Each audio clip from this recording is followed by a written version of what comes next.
I'm happy to introduce very quickly Grace Tang from U of T, who is a senior research associate with the Schultzberg Lab. Thanks very much for joining us. Hi, everyone. Thank you for having me here today. My name is Grace. I'm a senior research associate working with Dr. Michelle Schultzberg at the Heme Equity Clinical Research Lab at St. Michael's Hospital at the University of Toronto. Today, I'll be presenting our study titled Preoperative Coagulation Test Results Do Not Correlate with Self-Bleeding Assessment Tool Scores. So elective surgical procedures are planned hemostatic challenges. Laboratory tests such as prothrombin time, PT, and activated partial thromboplastin time, APTT, are often used as routine screening tests to assess surgical bleeding risk. And this is despite a Choosing Wisely Canada recommendation against their use for low-risk procedures. These laboratory tests were also not designed and also have not been validated for this purpose. They also have limited screening value for bleeding disorders in the preoperative setting. So in contrast, family and personal bleeding history is the most important predictor of inherited bleeding disorders. To date, there are several quantitative bleeding assessment tools, also known as BATs, that have been developed to standardize a patient's bleeding history.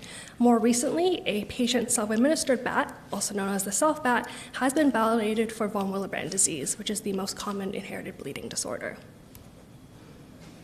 So given the poor predictive value of these tests, we hypothesize instead that the self-BAT score is a more accurate predictor of perioperative bleeding in elective surgery. So we are conducting the first prospective observational multi-center cohort study to determine whether the score on the self-BAT is an accurate predictor of major bleeding as defined by the ISTH in the 7-day perioperative period, with a total sample size of 1,800 patients. So as part of this very large self-BAT study, we had several sub-objectives, and one of them was to determine the correlation between results of preoperative coagulation assays and the self-BAT score in patients undergoing elective surgery, and the sample size was 355 for this exploratory sub-study. It's important to note that all investigators and clinicians were blinded to the results of the self-BAT score, as well as laboratory tests, unless they were ordered as part of standard care.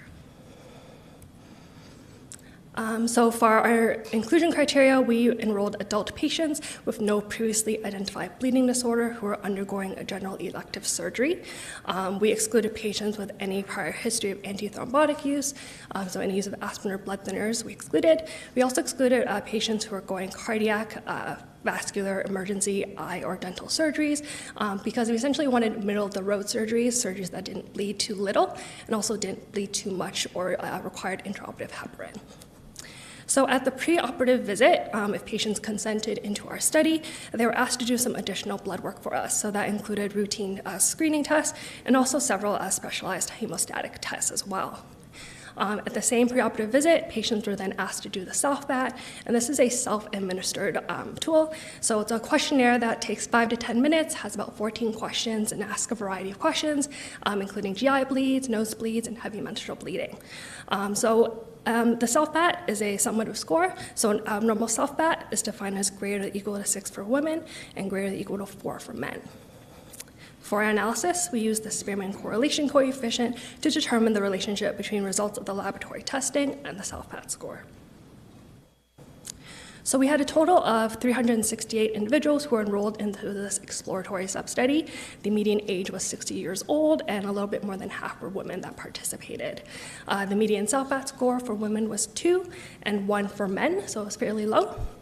Of the 236 women, about 18% did have an abnormal score that was greater than or equal to 6, and of 132 men, about 13% did have an abnormal score of greater than or equal to 4.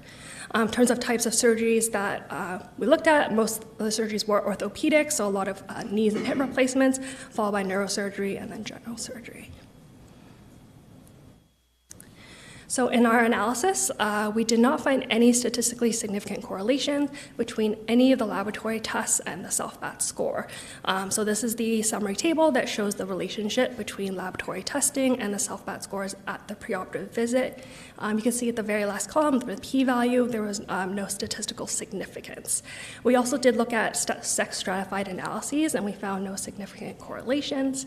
And we were unable to also determine the correlation between the abnormal self-BAT scores and abnormal lab parameters due to the small numbers of abnormal results. So as we expected, unselected routine and specialized coagulation tests do not correlate with an individual's cumulative bleeding history. Indiscriminate testing should really not be used as surrogate screening tests for bleeding disorders in the preoperative setting. Specialized coagulation testing should be reserved when there's a hemostatic defect that's suspected based on a positive personal or family bleeding history.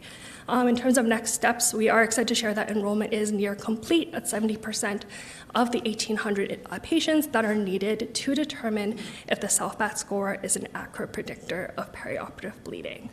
We'd like to special thanks to our funders, HCRS, CHS, and HCDC for funding this research.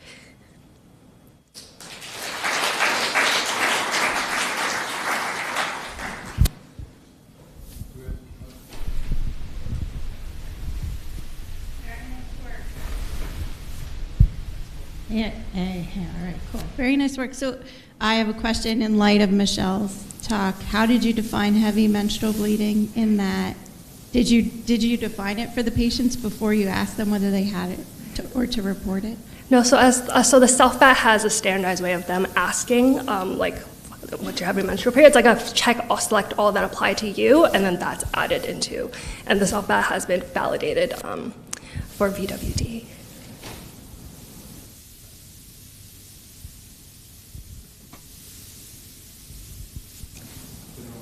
Thank you so much. Thank you.